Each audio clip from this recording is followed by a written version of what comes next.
hold your hand? Why?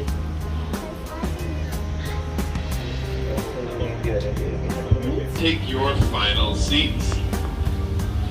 Welcome aboard the Wild Asia Monorail, folks. My name is Sean, and I'm going to be your tour guide today.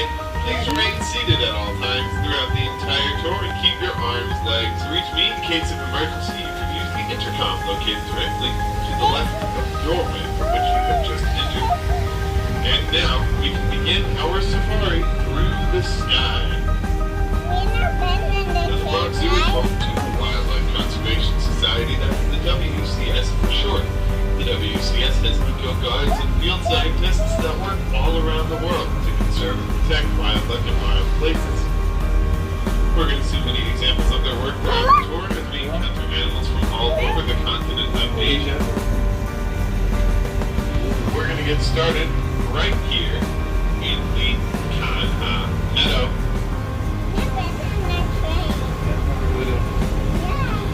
Right in front of us we have some of our peafowl and, well, a whole lot of Canada geese, but we know about that. Let's talk about the peafowl. They are the peacocks and the peahens. Peacocks are the fellas with the long, colorful feathers on their backs. Those are the males. Peahens are the females. The males use their feathers to attract the females, and once they find one, they find a female for the season, they're going to shed those feathers onto the ground back and share them across the field together. And right in front of us we have a Bactrian deer. That is a male. The rest of the Bactrian deer are a little further up the hill to the right. Bactrian deer are native to the deserts of the Middle East. Males have antlers on the tops of their heads, while the females do not. And if you look all the way towards that back fence, folks, all the way in the back, you're going to find a Barrasinga deer there. Barrasinga deer are named for their antlers. Once those antlers are fully grown in, they're going to have about 12 to 14 tines or points on them. The word Barrasinga means dwell time in Hindi. Now, we are very thankful for the work that our zookeepers do day in, day out. Let's hear from one of them. Her name is Michelle. She's going to tell you about the animals that live in this exhibit. Hi, my name is Michelle. I'm part of the Wild Asia Keeper team. We call this area Kanha Meadow, where we care for about 40 Barrasinga deer, 15 axis deer, 10 black buck, and a pair of muntjac. We start our day by checking on all the animals, making sure they are healthy, behaving normally, and safe. Sometimes, fawns and calves are born overnight. Newborns are given a neonatal exam, which includes weighing, vaccination, and tagging for identification purposes. While the animals are in the meadow, we prepare their nighttime holding areas so that they have a safe and clean place to spend the night. Okay, folks, look to the right as soon as we exit out of these trees, and you're going to find our Mongolian wild horses there. Mongolian wild horses are a very special species of horse, and many among which being that they were once considered extinct from the wild. When an animal is extinct from the wild, that means they no longer exist in the wild. So for decades, the only place you could find a Mongolian wild horse was in a zoo in either North America or Asia. That is until the 1960s, which is when all of those zoos came together and they created a plan to help the species survive. Part of that plan was to reintroduce the Mongolian wild horse back into their natural habitat. We've been able to do that successfully so far. Of course, folks, our work is not done yet. We will not rest until the Mongolian wild horse is truly wild once again. And for more information, it's just how important to the Wildlife Conservation Society. My job is to find practical solutions that allow people and wildlife to thrive together. Most Volsky's horse went extinct in the wild in the 1960s. On a recent trip to Kazakhstan, we thought about the ongoing successful efforts in that country to bring these horses back to the Central Asian steppe. The world needs happy stories to watch. Foal is a baby horse, of course.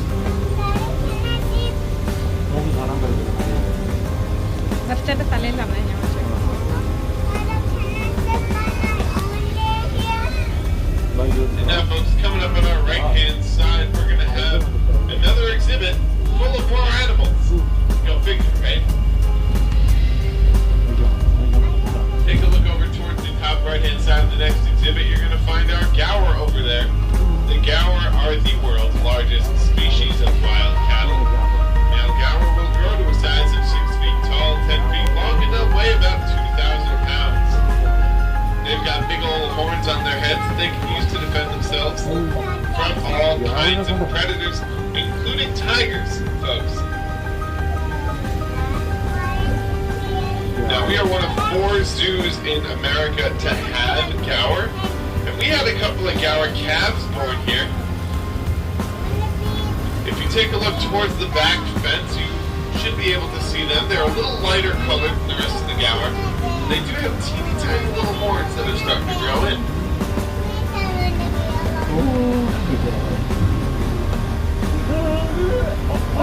And now, the other animals that live in this exhibit that I can't find at the moment, but we are going to see them in just a minute or so. They are the brown habitat loss. Habitat loss occurs when an animal loses their natural habitat due to human activities such as farming. And as a result, the animal becomes either vulnerable or endangered. We are going to see those brown-headed deer in just a minute, folks. But let me tell you how the Wildlife Conservation Society works all around the world with local governments to help stop habitat loss in ways that benefit communities and animals equally. In fact, here's an example from Indonesia. WC. Jonathan Slott. Hi. When farmers in Indonesia live closely with wild animals, like elephants, which we will see shortly, WCS field staff work with local leaders and farmers in Indonesia to come up with the Crop Protection Unit. This unit created many different ways for farming to continue in close proximity of wild animals. One strategy was to soak ropes in chili powder and place them around the crops. Elephants do not like chili and leave the farms alone, allowing the farmer and the animals to share the habitat peacefully. Okay, everybody, in this next exhibit we have our Siberian Tiger. His name is Anakin. So you're going to want to take a look over towards the top right-hand side of the exhibit in that big bush. Look within that bush and you will see Anakin lying down in the sun, taking a nap. He is the only tiger in this exhibit because tigers are solitary animals. That means they prefer to live and hunt alone. And when they hunt, they'll hunt through medium-sized deer and wild boar. Once they get a fresh kill, they can eat up to 40 pounds of meat in one sitting. Oh, he is sleeping. And after a meal like that, they don't need to eat again for several days. Now, if you'd like a better look at some of our other Siberian tigers, you can do that over at Tiger Mountain here at the Bronx Zoo. You can also learn about the encountered on the tour. Over to the left-hand side against the fence, we got some Barry Singing deer, but over to the right, we have some axis deer. Axis deer are covered in white spots, and they keep those white spots throughout all 4 seasons of the year for their entire lives. For comparison's sake, most deer, either shed their spots entirely by the time they reach adulthood, or their spots lose and gain prominence as the seasons change. And I think we would know, folks, we have had axis deer here at the Bronx Zoo since the year we opened in 1899. And now, folks, we are coming across a bamboo thicket. Look within the bamboo and you'll find our babirusa in there. The word babirusa means pig deer in the Himalayan language. Over here on the left we should find Linus. Hopefully he is very hard to see at the moment. And over here on the right we have Kenneth. Kenneth is also very hard to see. You gotta look all the way down to the right hand side though, you will see him there. Linus and Kenneth are both males. I know that because they've got tusks that grow out of their bottom jaws. On the side you're gonna find one of our Asian elephants. Her name is Happy. Happy is almost 50 years old. She is enjoying a snack of strawberries right now. She can eat up to 200 pounds of food in a single day, and she can drink 60 gallons of water. Folks, don't try that at home. Now she's picking up those strawberries with a little finger-like appendage on the front of her trunk. She can use that finger-like appendage for all sorts of things besides picking up strawberries. She can grab hold of clumps of grass and clumps of dirt. She's been building up a little rock collection recently. She can even grab hold of entire tree branches and bring them down all the trees. with tremendous force. Now, over here on the right-hand side, folks, this is Patty. She is another one of our Asian elephants. If you didn't get a good look at Happy's trunk, you could look at Patty. Folks, please do remain seated at all times. Do not climb on the railings.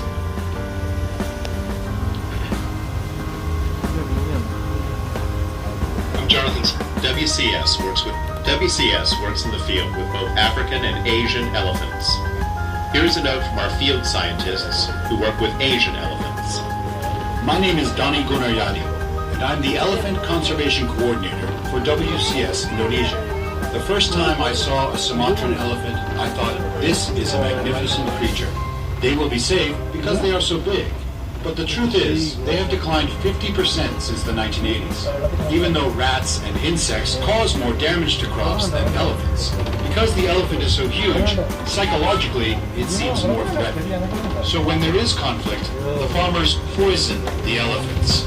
In response, we created a crop protection unit to mitigate conflict and send the elephants back into the park. And it's been a huge success. Since we started in 2003, no elephants and no people have been killed. Okay, folks, that rhino in front of us is an Indian rhino, and her name is Penny. Penny's got a lot of white stuff on her face. I'm going to explain what that is in a minute. But first, I want to talk about why she is where she is.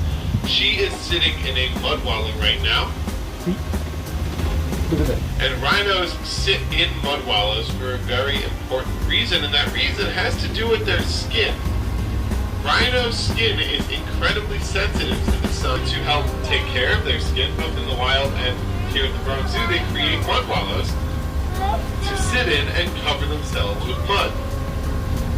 That mud will act as a natural sunblock and a natural bug repellent for them. Now, Penny is a little bit of a special case.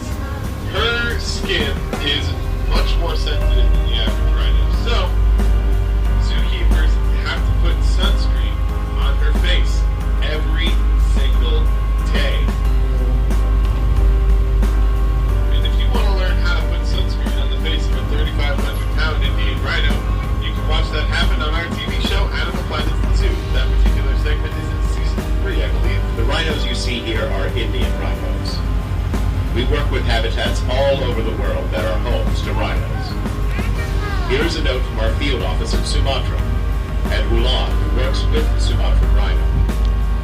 Sumatran rhinos are the smallest of the world's rhinos, and they are considered critically endangered. My name is Ulan Husperi, and I'm the Species Conservation Specialist for WCS Indonesia program. Sambar Deer and our nilgai antelope. Sambar Deer have a dark brown coat, and the males have antlers on the tops of their heads. Once those antlers are fully grown, folks, they're going to be about 3 feet long with up to 3 points per bar on them. And they're pretty much almost there, folks. They are very close to full length.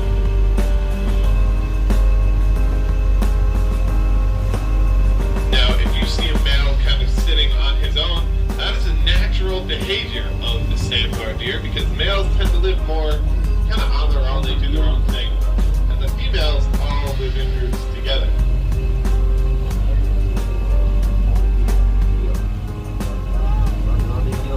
Now, the other animal in this field, actually right in front of us, folks, that is a Sambar deer. That is a young male.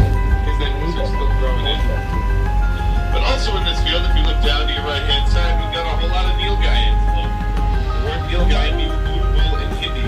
That refers to the male of this species. We don't have any males, though. We only have females. Out today, anyway. The females have a light tan-colored coat. The males have a bluish-gray coat and horns.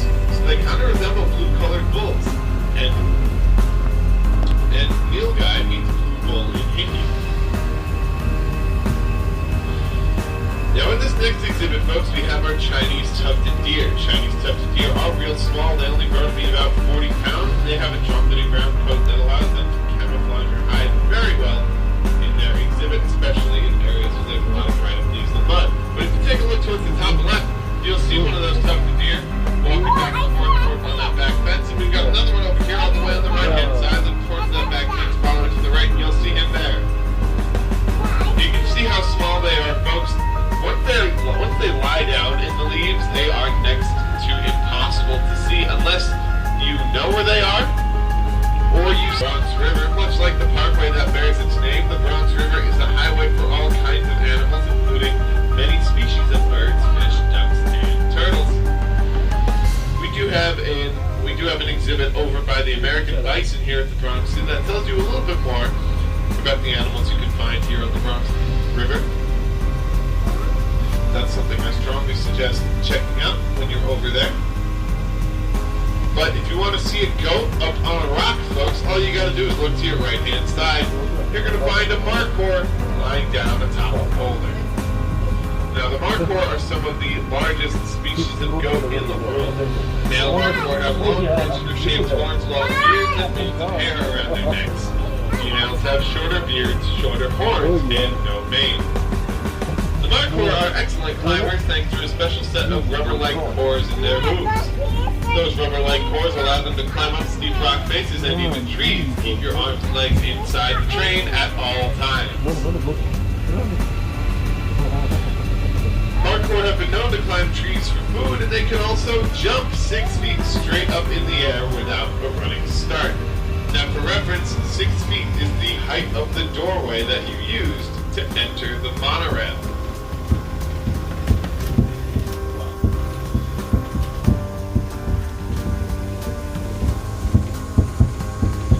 Now, here's a cool goat fact, folks. Goats have rectangular pupils, so they can see in 270 degrees around them.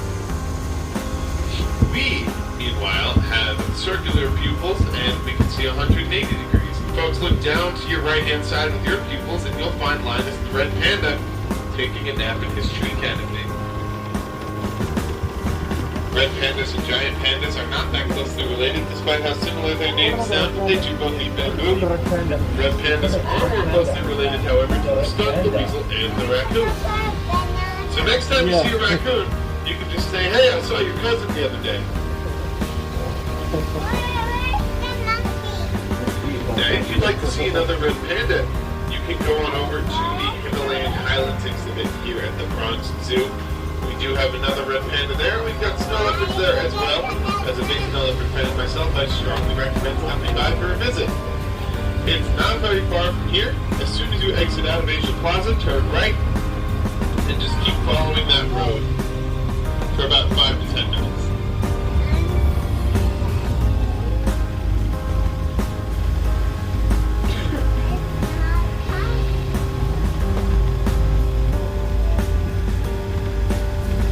Now, folks, if you're looking for something to do as soon as you exit the monorail, look no further than the left of the monorail exit, because we have an exhibit around here called Jungle World.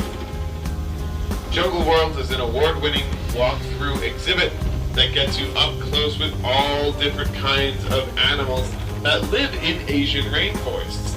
We have a tree kangaroo, we've got a whole lot of gharials, which are a species of crocodile. We've got an Amur leopard in there as well.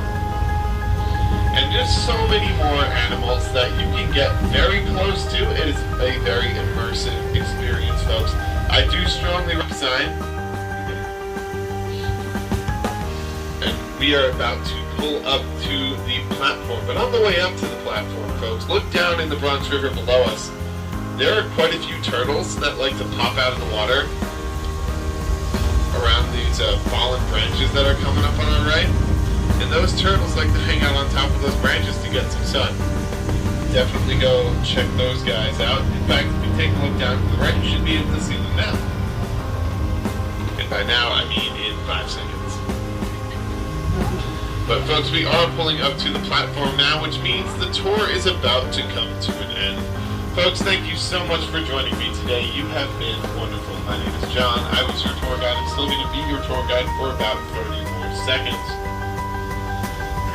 Please remain seated until we come to a complete stop and your doors open. Then please watch your step as you exit the train. Gather all of your personal belongings as well. Get all those bags and all of those trash, all of that trash, I should say. Make sure you take that with you. We do have a garbage can at the end of the platform for all of your garbage needs. And folks, I hope you have a lovely rest of your day right here at the Bronx Zoo. We are the only zoo in the Bronx that I know of. Thank you.